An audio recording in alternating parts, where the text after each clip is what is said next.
Kalau kita memahami doa, doa itu ada 3 tingkat. Yang pertama adalah melalui hajat.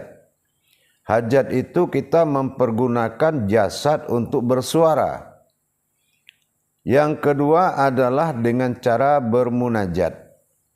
Kalau bermunajat itu doa dilakukan oleh rohani seseorang dikala dalam beribadah. Salah satu contoh berzikir. Nah, kalau kita sudah masuk dalam zikir, maka bahasa yang akan dikeluarkan oleh batin kita itu dinamakan munajat. Berbeda dengan yang dikatakan iradat. Nah, kalau iradat itu adalah suatu kalam yang dilakukan oleh pandangan. Nah, apa yang dikatakan dilakukan oleh pandangan tadi? Itu dilakukan oleh suatu kodrat pensaksian dan ma'rifat.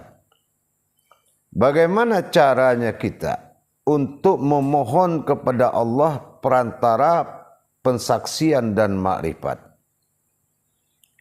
Baik, dalam kesempatan ini saya akan terangkan secara garis besar.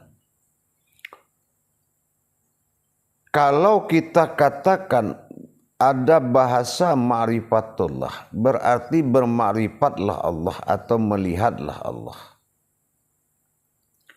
Nah, kalau sudah dikatakan berma'rifat Allah kepada sebuah yang kita inginkan, maka kita akan menyaksikan bagaimana Allah melihat apa yang kita inginkan.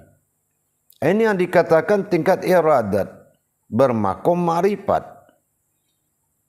Ingin kita sesuatu, kita cukup menghadirkan dengan karomahnya bismillah dan menetapkan karomahnya syahadat di dalam menetapkan ketuhanan dan keumatan, sehingga bertajalilah ma'rifatullah. Bertajalilah ma'rifatnya Allah melihat apa yang kita inginkan.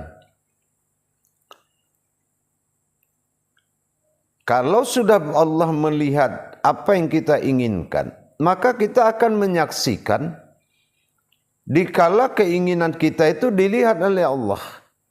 Nah, inilah yang dikatakan menyatu atau menyaksikan dalam pandangannya. Memang tingkat iradat ini adalah tingkat tinggi. Mungkin yang dipahami oleh orang-orang yang dikehendaki atau orang-orang yang benar-benar bersungguh-sungguh kepadanya. Bersungguh-sungguh dalam bermujahadah kepadanya. Bersungguh-sungguh dalam bertuhan kepadanya. Ini yang dikatakan iradah. Kehendak. Tapi iradah itu juga berarti sebuah keinginan atau suatu keinginan. Dengan kita berkeinginan, maka tingkat iradat jatuh kepada tingkat ilmu. Nah, kita melihat, Allah melihat, kita yang menyaksikan apa yang dilihat oleh Allah, yaitu apa yang kita inginkan. Setelah kita inginkan itu, kita persembahkan kepada Allah dengan suatu hajat, maka kita menyaksikan Allah melihat keinginan kita tadi. Nah, kalau kita sudah bisa menyaksikan apa yang dilihat oleh Allah sesuai yang kita inginkan, maka kita sudah mendapatkan suatu jawaban. Insya Allah, Allah akan kabulkan.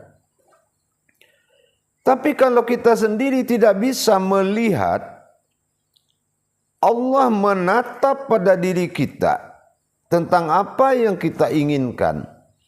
Dan kita tidak bisa menyaksikan tatapan Allah tadi melalui diri kita. Maka doa ini belum kabul. Gitu. Jadi doa ini belum kabul kalau gagal penyaksian kita tentang apa yang dilihat oleh Allah. Inilah yang dikatakan berdoa tingkat sir. Jadi kita tidak perlu bersuara. Kenapa? Allah mendengar orang yang tidak bersuara. Tapi dia tidak mendengar orang yang bersuara.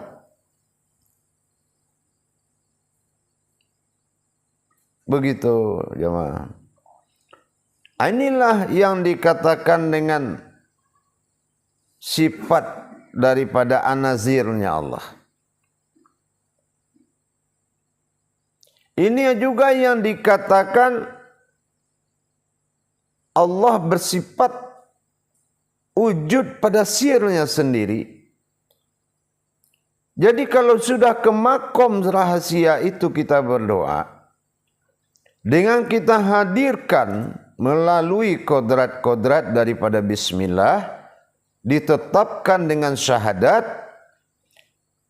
barulah kita merasakan kedatangan Allah, batinnya Allah itu mewujud kepada batin kita, bangkit menuju zat dan hayat dalam nur kita.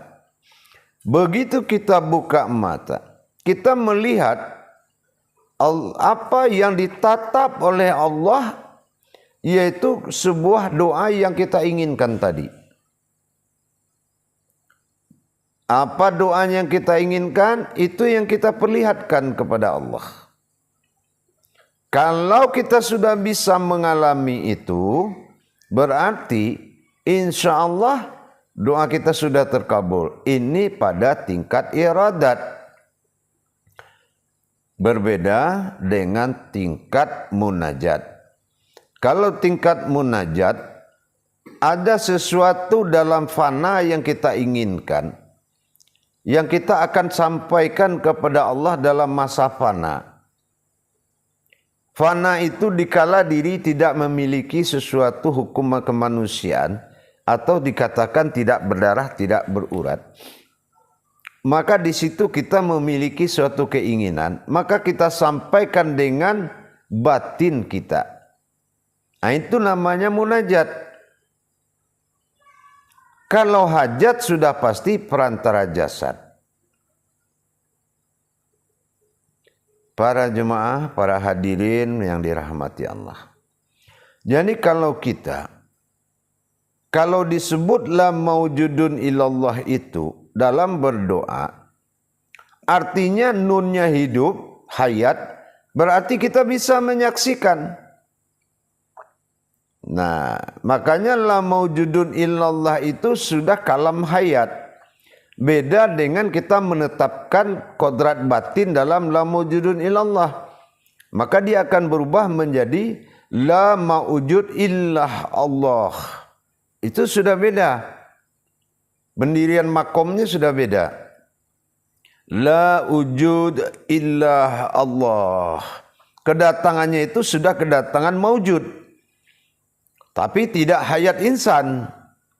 Hukumnya bilah. Nah, tapi kalau kita menetapkan ketuhanan Allah pada diri, dia pakai un. La maujudun. Ada kata-kata dunnya di situ. Kalau dun berarti sudah tersambung dengan hayat kita. Sudah bergabung kita kepada kodrat itu. Ada keinsanan kita di situ. Di maujudun itu sudah ada keinsanan kita. Nah, disitulah para jemaah sekalian yang dirahmati Allah rahimakumullah. Jadi, kalau kita sudah melatih diri kita dengan bismillah, dengan la ilaha illallah, bagaimana menetapkan la maujudun illallah pada syahadat dan mentajalikan kodrat batinnya Allah pada bismillah, maka sudah berfungsi mata sir. Ini yang dikatakan marifatus sir. Penglihatan pensaksian itu akan cepat berdiri apabila kita sudah memiliki sebuah jalan iradat.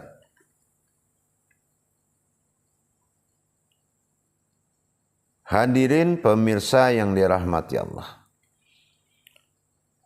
Memang tidak mudah mendapatkan sebuah sir dari Allah.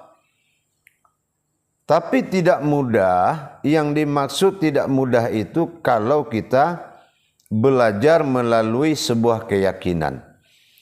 Tapi kalau kita belajar dalam tingkat pemahaman, tidak ada kesulitan di dalam jalan Allah.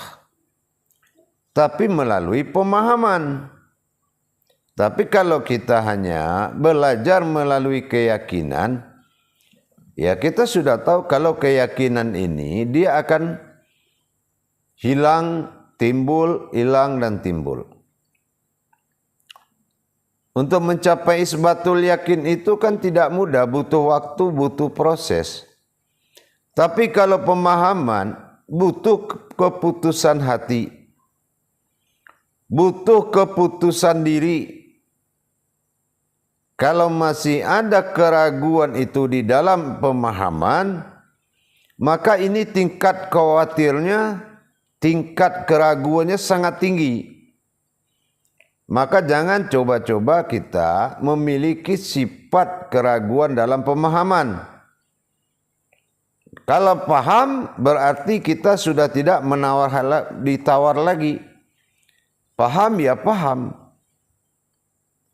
Begitu para jemaah, para hadirin.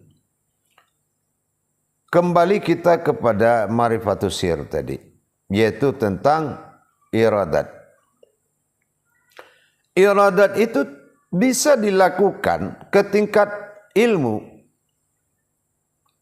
Tidak butuh waktu kalau untuk memutuskan segala perkara. Dalam masa iradat, sebuah bahaya hitungan detik akan sampai ke jasad kita, ke tubuh kita. Tapi kalau dengan iradat bisa dilayani secepat apapun. Tapi kalau dalam masa munajat itu tidak bisa cepat. Tapi kalau dalam tingkat iradat ini bisa berbuah ilmu. Secepat apapun sesuatu menghampiri diri, baik itu kebatilan maupun apapun, lebih cepat lagi sebuah iradat untuk menyikapinya. Lebih cepat lagi sebuah iradat mengatasinya. Karena ini gerak ilmu.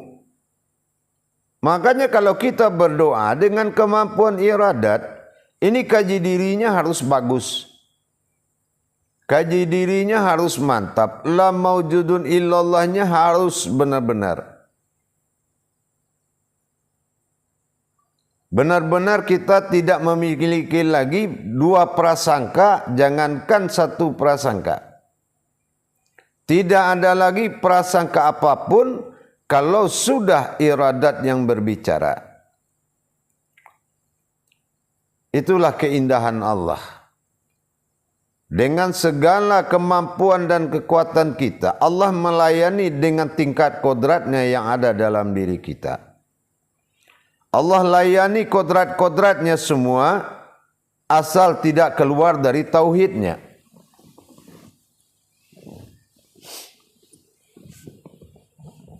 Para jemaah yang dirahmati Allah, sering dialami semua iradat ini, semua umat sering mengalami. Tapi dalam hal yang tidak disadari. Contoh apa? Contoh gerak refleks. Gerak refleks kita menghindar dari tabrakan. Gerak refleks kita jatuh dari kendaraan. Gerak refleks kita menangkis sesuatu. Gerak refleks menjawab sesuatu. Itu sudah makom dari iradat.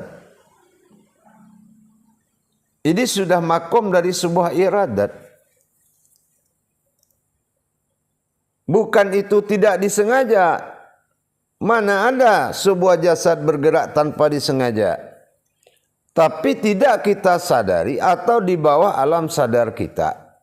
Terjadi gerakan dalam menangkis, dalam apapun, dalam jatuh, dalam bicara. Itu termasuk iradat. Jadi jangan kita tidak menikmati suatu keajaiban di diri kita. Dengan kita tidak belajar. Makanya kita harus pelajari mana iradat-iradat Allah pada diri. Nah, semua kemampuan inilah yang diwujudkan pada tingkat iradat tadi, sehingga iradat ini dikodratkan sebagai wujud yang pertama dijadikannya, yaitu dalam kehendaknya adalah sebuah wujud zat awal pertama jadi. Inilah yang menjadi kodrat daripada Muhammad Rasulullah sallallahu alaihi wasallam. Beliau adalah satu wujud yang dikehendaki adanya. Bukanlah kehendaknya dia, tetapi sesuatu yang dikehendaki oleh Allah. Maka dalam kodrat rohani itu, karena zat Allah yang menerima kodrat, zat itu adalah ruh yang ditiupkan. Makanya dalam rohani kita, inilah wujud rohani yang bisa bergerak refleks. Rohani inilah yang bisa mendapatkan iradat. Dan rohani ini juga yang mengalami suatu hibah besar dari Allah, yaitu qudsi, kekuasaan. Kekuasaan rohani itu benar-benar meliputi sekalian alam. Kenapa? Inilah Rabbil Alamin. Rohani ini adalah suatu kehidupan Allah yang bisa menguasai daripada sekalian alam. Maka iradat ini memang sudah tepat menjadi pasangan daripada sebuah ilmu. Jadi kita tidak perlu lagi susah-susah berdoa, tingkatkan kajian diri kita. Tingkatkan kajian ma'rifatullah kita. Tingkatkan pemahaman-pemahaman kajian kepada Allah, terutama wabil khusus pengajian tauhid. Kalau pemahaman tauhid ini sudah bagus, maka kita harus mencari posisi isbatul yakinnya. Di mana isbatul yakinnya, keputusan-keputusannya, itulah di ayat-ayat Sa'ud Matsani. Seperti syahadat, Bismillah, Al-Fatihah, dan lain sebagainya. Para jemaah yang dirahmati Allah, rahimakumullah. Insya Allah, dengan adanya iradatullah bagi diri kita, dengan doa sir kepada Allah, itulah melalui la maujudun illallah, memandang sesuatu dalam penglihatan Allah. Inilah akhir daripada tujuan daripada iradat. Kita memandang sesuatu dalam penglihatannya Allah. Artinya apa yang sedang dilihat oleh Allah, disitulah turunnya pandangan pensaksian dari kita. Pertanyaannya, apa sudah pernah kita alami sesuatu yang kita saksikan itu yang dilihat oleh Allah? Kita percontohkan orang mimpi. Satu orang mimpi melihat dirinya sendiri. Ini tidak ada ubahnya. Bahwasanya dia telah melihat, Allah melihat dirinya. Baru dia ucapkan alhamdulillah, baru berkah apa yang dialaminya tadi. Dan baru sebenar-benar jadi kenyataan, memang Allah melihat dia. Tapi kalau dia tidak memiliki kemampuan kajian tajalli seperti itu, maka dia tidak bisa mendapatkan hidayah kebenarannya. Kenapa? Karena dia tidak di maqam iradat. Begitu jemaah hadirin sekalian. Mari kita tingkatkan kodrat-kodrat ketuhanan dalam diri kita.